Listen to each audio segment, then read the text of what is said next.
இப்ப என்ன தேவை என்று சொன்னால் மத நல்லிணக்கம்.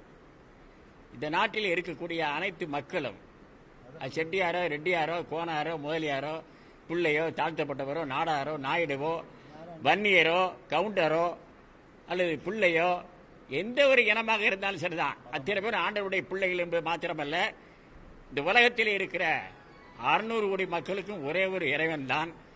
அதனால்தான் எல்லா சமயங்களும் ஒரே கருத்தை சொல்லி இருக்கின்றன.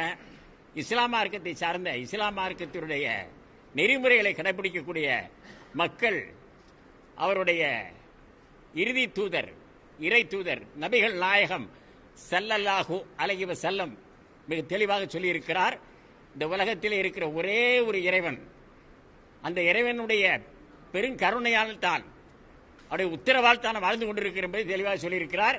பிஸ்மில்லாஹிர் ரஹ்மானிர் ரஹீம், அல்ஹம்துலில்லாஹி ரப்பில் ஆலமீன், அர் ரஹ்மானிர் ரஹீம், மாலிக் யௌமித்தீன், இய்யாக நஅ்புது வ இய்யாக நஸ்தஈன், இஹ்தினா ஸிராத்தல் முஸ்தகீம், ஸிராத்தல் லதீன அன்அம்த அலைஹிம் கைரில் மக்லூபி அலைஹிம் வலல்லாலின், ஆமீன் ஆமீன் ஆமீன் என்று சொல்லியிருக்கிறார்.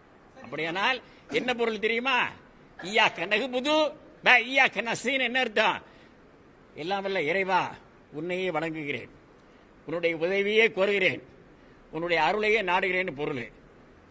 அது மாத்திரம் அல்ல, அவர் தன்னை கடவுள்னு சொல்லல, தான் இறை தூதர்னு சொன்னார். அஷ்ஹது அன்ன முஹம்மதன் அப்துஹு வ ரசூலுஹு லா இலாஹ இல்லல்லாஹு முஹம்மது ரசூலுல்லாஹ்னாரு. அதே மாதிரி கிறிஸ்தவத்தினுடைய தூதர் இயேசு பிரான் சொன்னார். அவர் சிலுவையில் அறந்து ரத்தம் கொட்டும்போது சொன்னார், ஏலி ஏலி லாமா சபக்தானி, ஏலி ஏலி லாமா சபக்தானி, ஏலி ஏலி லாமா